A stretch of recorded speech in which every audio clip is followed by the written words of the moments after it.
그럼 이제 북한의 위협, 그리고 이제 많은 지소미아 파기 이런 안보 파괴 행위들이 이어지는데, 그럼 우리 대한민국은 생존을 위해서 어떤 조치를 취해야 된다고 생각하십니까? 네, 우리가 처음에 모두에서 얘기를 했지 않습니까? 처음에 북한이 현재 우리가 요격이 불가능한 현재 5종 세트를 갖췄다.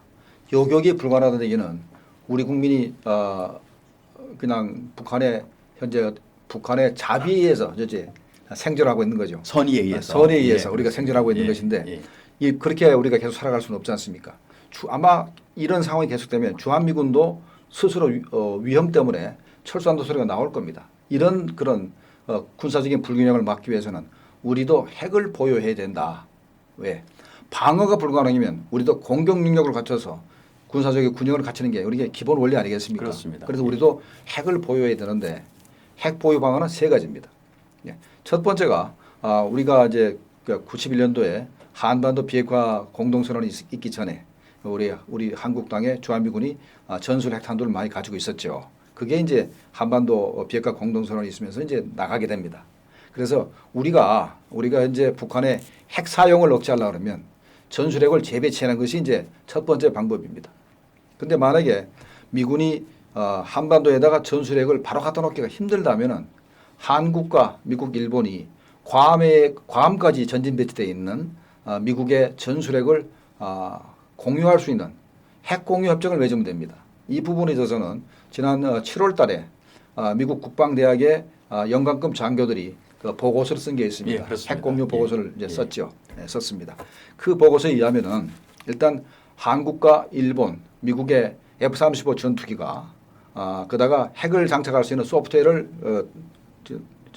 탑재를 시키고 탑재한 다음에 거기다가 이제 핵을 장착했다가 운용했다가 다시 해체하고 하는 훈련을 계속 하다가 만약에 한반도에 유사시가 이제 북한의 공격이라든가 아니면 중국의 공격이 임박하면 핵탄두를 그대로 한국의 주한미군 기지에 옮겨서 한국과 미국이 공동 사용하고 일본도 마찬가지입니다. 일본도 F-35에 장착을 해서 주임기근지 가져왔다가 일본과 미국이 공동 사용하는 이런 핵 공유 협정을 우리가 맺게 된다면 핵을 바로 한국에 갖다 놓을 수 없다 하더라도 일단 괌에 있는 핵탄두를 언제라도 우리가 공동 사용할 수 있기 때문에 북한의 핵을 억제할 수가 있는 겁니다.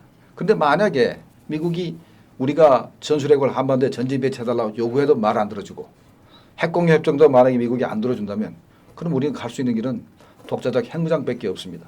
물론 여러 가지 정치적 문제가 있습니다만 어찌됐든 간에 일단은 북한의 핵을 막을 수 없다면 우리도 공격할 능력을 갖춰야만 우리가 생존할 수 있고 다시 우리가 나라를 뺏기는 그런 치욕은 겪지 않을 거로 저는 생각이 됩니다. 그런데 우선 이런 전술핵 재배치라든가 핵 공유 또는 핵 독자 개발을 하려면 우리 정부가 그런 결정을 해야 되는데 네. 미국에 요청하거나 협조하기 이전에 현실적으로 우리 정부가 그런 결정을 하기가 가능하다고 보시는지요? 저는 문재인 정부가 있는 동안에는 주한미군을 내쫓으면 내쫓지 핵 공유라든가 전술핵 재배치는 할 리가 없다 생각합니다. 이 사람들은 현재 북한이 계속 미사일을 써도 한반도에 평화가 조성돼 가지고 더 이상 한반도에 전쟁은 없다. 자손 대대로 전쟁은 없다라고 전제 이상한 소리만 자꾸 하기 때문에 전술핵 재배치할 리가 없습니다. 그러니까 김정은이가 자꾸 기고만장하면서 왜 맞을 짓을 하나 소리를 자꾸 하고 맞습니다. 그다음에 삶은 소대가리가 앙천 대소할 일이라 그러면서 문재인 대통령을 비꼬고 그다음에 정말 요즘 보기 드물게 뻔뻔한 사람이다 이렇게 욕을 먹고 앉았어도 계속해서 북한에 아주 어떻게 굴종적이고 아부하는 모습을 보이고 있어서 정말 국민의 한 사람으로서 정말 보기가 아주 안타깝습니다. 정말 맞습니다. 지금 미국 국방장관이 이제 INF 조약을 파기하고 바로 직후에 아시아 지역에 중거리 미사일을 좀 배치하고 싶다는 의사를 밝혔습니다. 네. 이런 것들이 앞으로 잘 조율이 돼서 네. 우리 한반도를 지키는 정말 필수 전력으로서 활용이 되기를 정말 바라는 마음입니다. 이 중거리 미사일 배치 문제는 말이죠. 예. 이 에스퍼 장관이 첫 마디를 호주 시드니에서 했는데 그 기자가 질문했습니다. 중거리 미사일을 배치할 것이냐 이렇게 얘기하니까 에스퍼 장관이 미군과 한국, 일본 등 동맹국을 방어하기 위해서 중거리 미사일 아시아 배치가 정말로 필요하다라고 얘기를 했습니다. 그런데 여기서 제일 먼저 미군을 얘기했습니다. 미군이 현재 위험에 처했기 때문에 미국은 중거리 미사일을 전진 배치해야 된다라고 현재 판단하고 있는데 제일 위험한 데가 바로 주한미군입니다. 평택에 있는 주한미군은 바로 산동반도에 있는 중국의 기지로부터 바로 공격받을 수가 있습니다. 수천 개의 핵미사일이 바로 이 평택 기지를 보고 있거든요. 그런 측면에서 이제 중국도 문제가 되고 또 하나는 북한이 현재 핵탄두를 한 80여 발을 좀 가지고 있는 걸로 이제 추산이 됩니다. 이거는 뭐 미국의 DIA 평가가 2017년 12월까지가 65발이었습니다. 예. 그다음에 1년 한 8개월 정도 흘렸기 때문에 현재는 한 10여 발 더 만들었을 겁니다. 그럼 한 80여 발 될 것 같은데 그 80여 발이 제일 먼저 타격을 할 때 우리가 사람이 싸움할 때도 제일 센 사람부터 때립니다.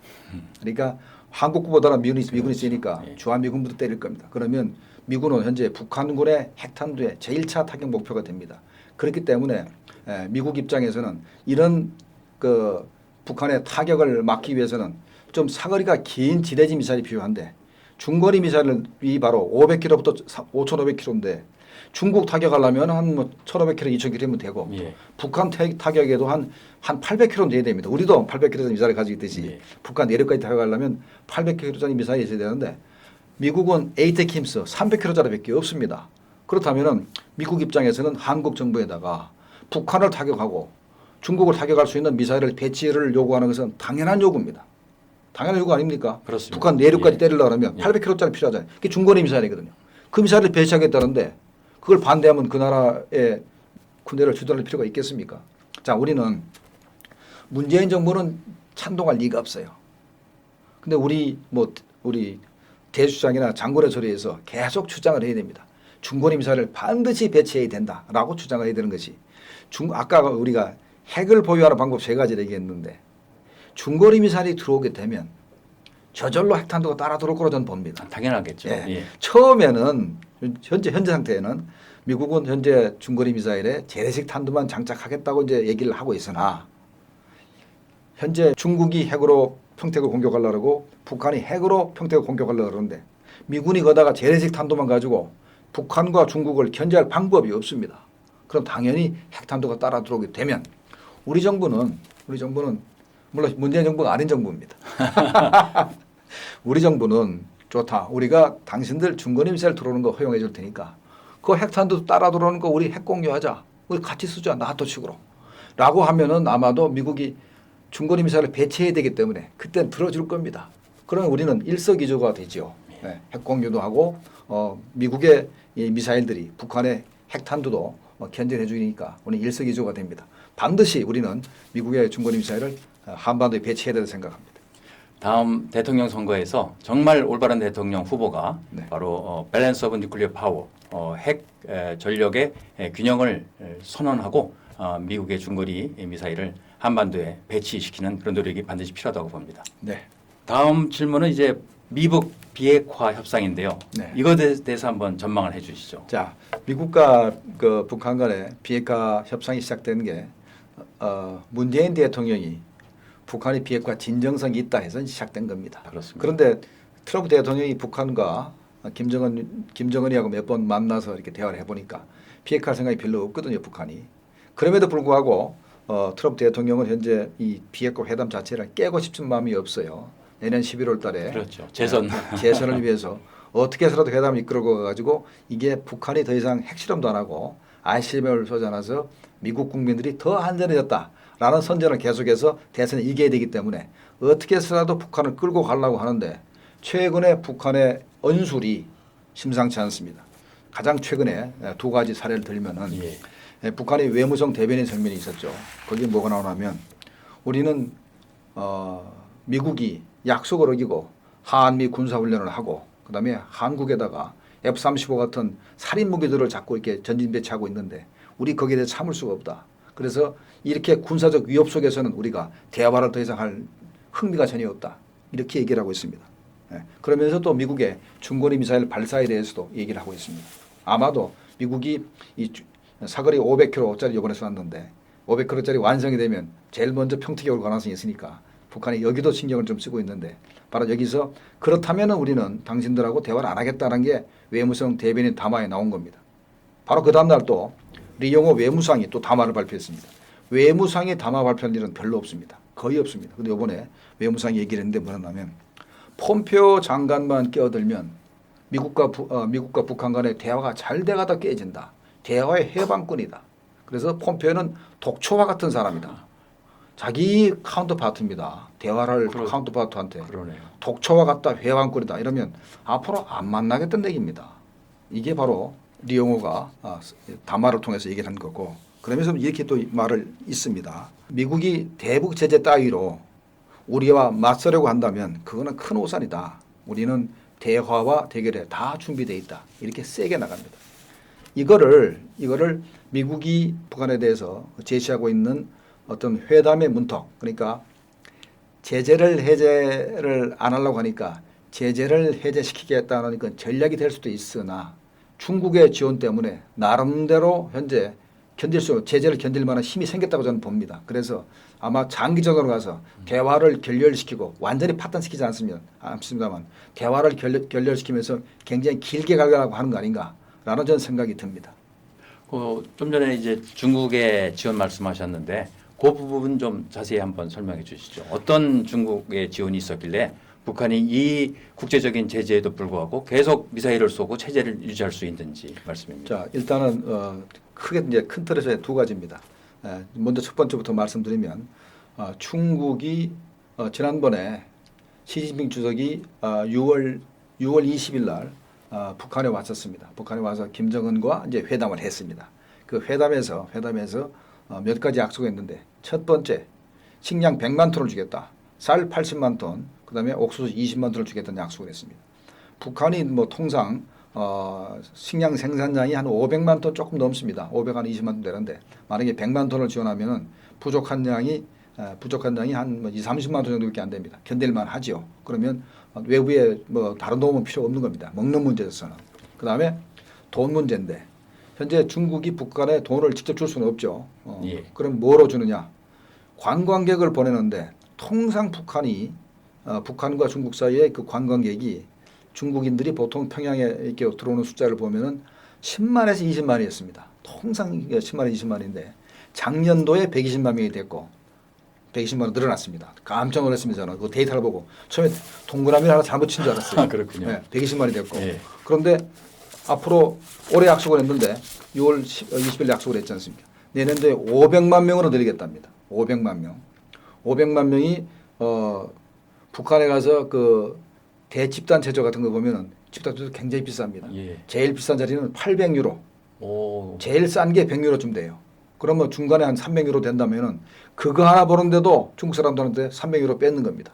이게 수입이 되는 거죠. 그렇습니다. 그러면 자, 이 500만 명이 북한에 쓰는 돈을 평균 잡아서 한 300불 된다 치면은 이게 15억 불입니다.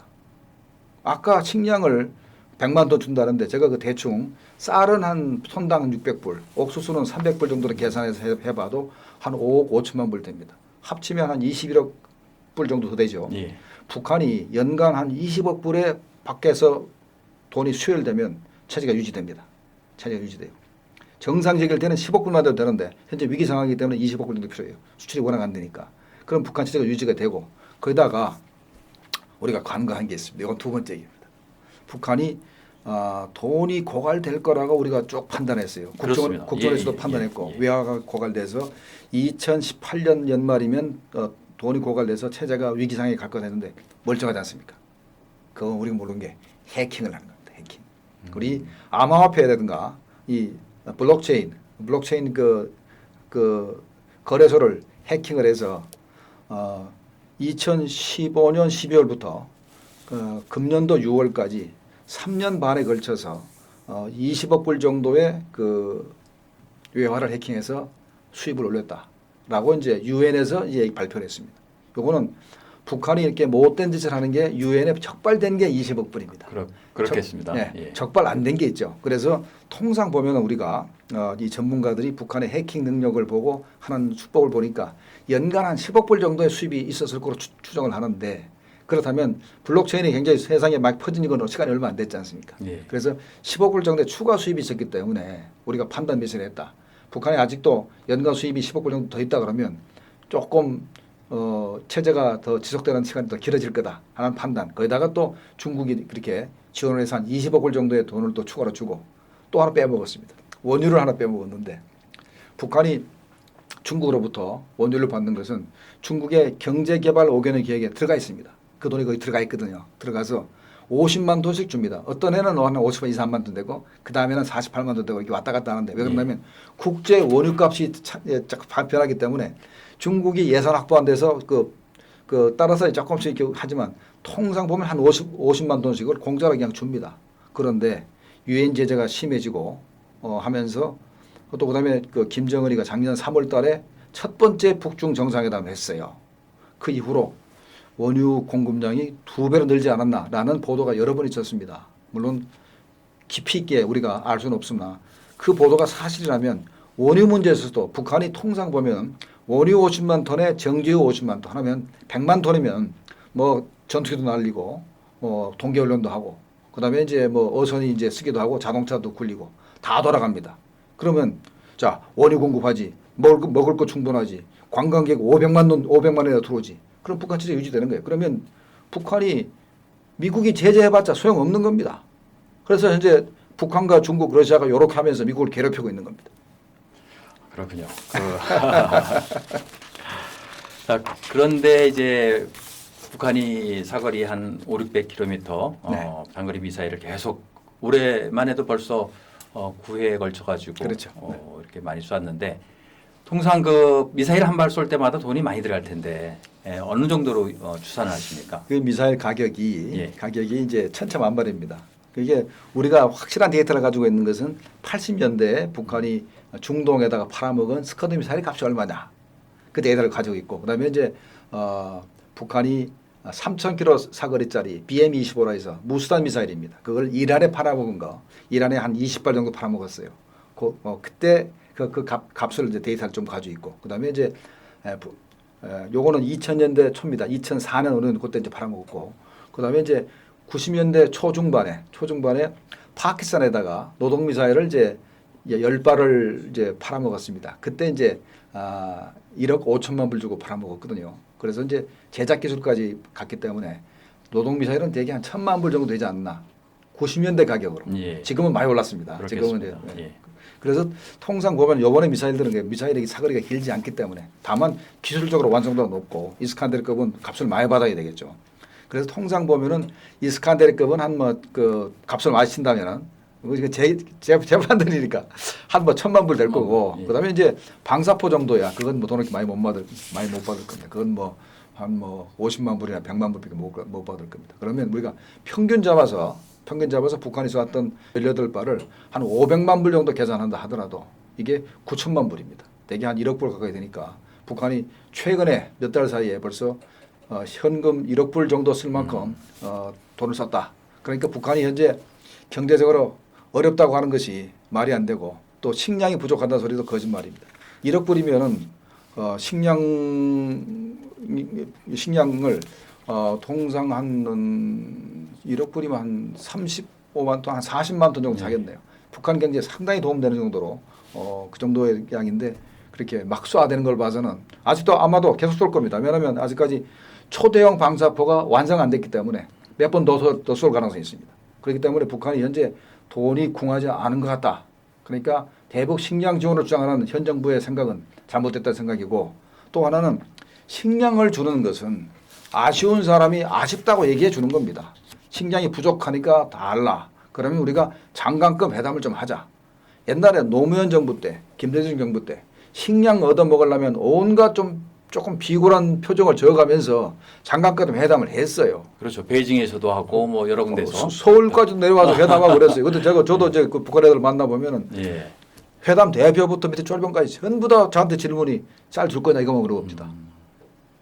참 치사하죠. 그러니까 그때는 굉장히 다급했는데 지금은 이제 그렇게 다급하지 않다는 그렇죠. 증거군요. 그래서 아직까지 우리가 생각지 못하는 건 수입이 있어서 돈도 여유가 있고 예. 식량도 중국이 100만 톤 준다고 하니 아쉬울 게 없지 않느냐. 그래서 요즘 김정은이가 그 뚱뚱한 배를 내세우고 너털 웃음을 있으면서 큰 소리 치는 거 아닌가 그런 생각이 듭니다. 잘 알겠고요. 교수님 그 시작할 때 말씀드렸습니다마는 8월 29일이 국치일입니다. 네. 일본에게 나라를 빼앗긴 이 땅에 다시는 그런 수치스러운 역사가 있어서는 안 되겠죠. 그런데 저희가 일본한테 나라를 빼앗겼기 때문에 일본이 패망과 동시에 우리가 다시 나라를 주권을 되찾았죠. 근데 만일에 말입니다. 앞으로의 이런 위기 상황이 점점 극대화돼서 북한으로부터 우리가 대남 전략, 적화 통일 전략에 의해서 우리가 통일이 된다면 그때는 나라를 다시 찾을 방법이 있겠습니까?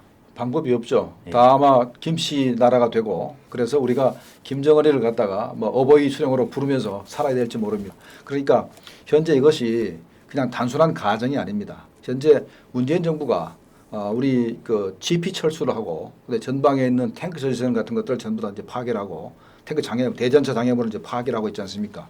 그다음 해안 철조망도 많이 걷어 없애고 그러고 있죠. 이것이 무슨 뭐 관광 사업에 도움이 될지 몰라요. 그러나 국가 안보에는 치명적입니다.